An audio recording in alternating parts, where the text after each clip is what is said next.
Perkenalkan, nama saya Maria Angelina Keke dengan NIM 2101040035, Prodi Pendidikan Biologi, Fakultas Keguruan dan Ilmu Pendidikan, Universitas Nusa Cendana.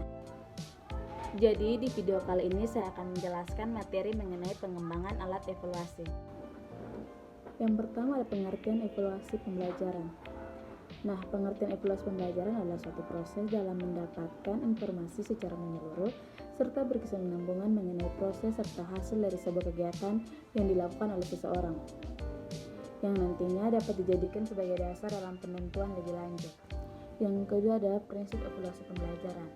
Nah, prinsip evaluasi pembelajaran ini dibagi menjadi 6, yaitu yang pertama ada menyeluruh, yaitu dalam proses berjalannya evaluasi pembelajaran wajib mampu memberi hasil mengenai gambaran seorang siswa baik secara keseluruhan dalam aspek kognitif, afektif, hingga psikomotorik. Yang kedua ada berkesinambungan, yaitu evaluasi pembelajaran ini dilakukan secara terus-menerus dimulai dari awal proses pembelajaran hingga di akhirnya proses pembelajaran.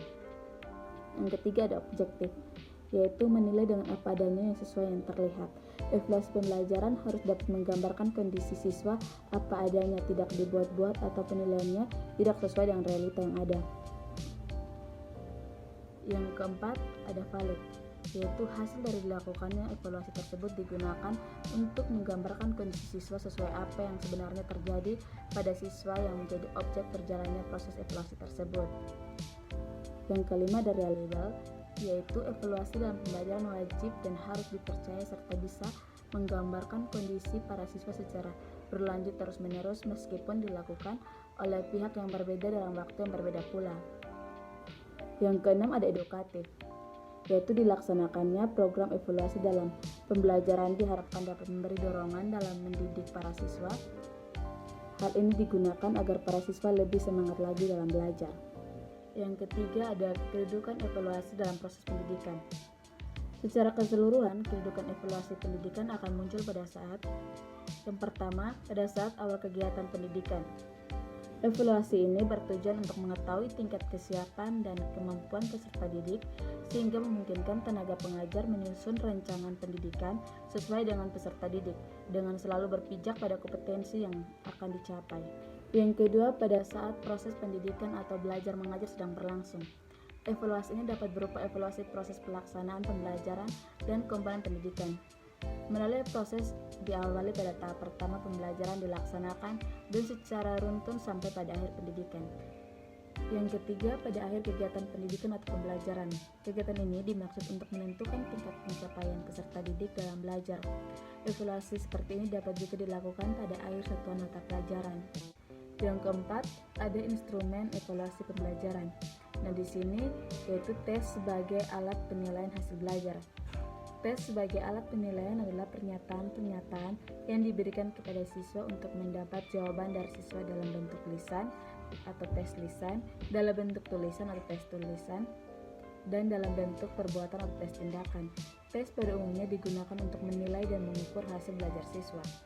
Ada dua jenis tes, yaitu yang pertama ada tes uraian atau tes subjektif. Tes uraian adalah alat penilaian hasil belajar yang paling tua. Secara umum, tes uraian ini adalah pernyataan yang menuntut siswa menjawab dalam bentuk membandingkan, mendiskusikan, menguraikan, menjelaskan, memberikan alasan, dan bentuk lain yang sejenis sesuai dengan tuntutan pertanyaan dengan menggunakan kata-kata dan bahasa sendiri. Dengan demikian, tes ini dituntut kemampuan siswa dalam mendeskripsikan gagasan melalui bahasa tulisan. Yang kedua, tes objektif. Soal-soal bentuk objektif dikenal ada beberapa bentuk. Yang pertama, bentuk jawaban singkat. Bentuk soal jawaban singkat merupakan soal yang menghendaki jawaban dalam bentuk kata, bilangan, kalimat, atau simbol. Ada dua bentuk jawaban singkat, yaitu bentuk pertanyaan langsung dan bentuk pertanyaan tidak langsung. Yang kedua, bentuk soal benar salah. Bentuk soal benar salah adalah bentuk tes yang soal-soalnya berupa pertanyaan di mana sebagian dari pernyataan yang benar dan pernyataan yang salah. Pada umumnya, bentuk ini dipakai untuk mengukur pengetahuan siswa tentang fakta, definisi, dan prinsip. Yang ketiga, bentuk soal menjodohkan. Bentuk soal menjodohkan terdiri dari dua kelompok pertanyaan yang paralel yang berada dalam satu kesatuan. Kelompok sebelah kiri merupakan bagian dari berupa soal-soal dan sebelah kanan adalah jawaban yang disediakan.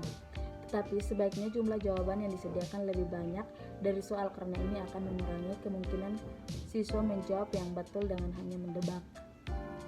Yang keempat, bentuk soal pilihan ganda. Soal pilihan ganda dalam bentuk tes mempunyai satu jawaban yang paling benar dan tepat. Sekian dan terima kasih informasi yang dapat saya berikan mengenai pengembangan atau evaluasi.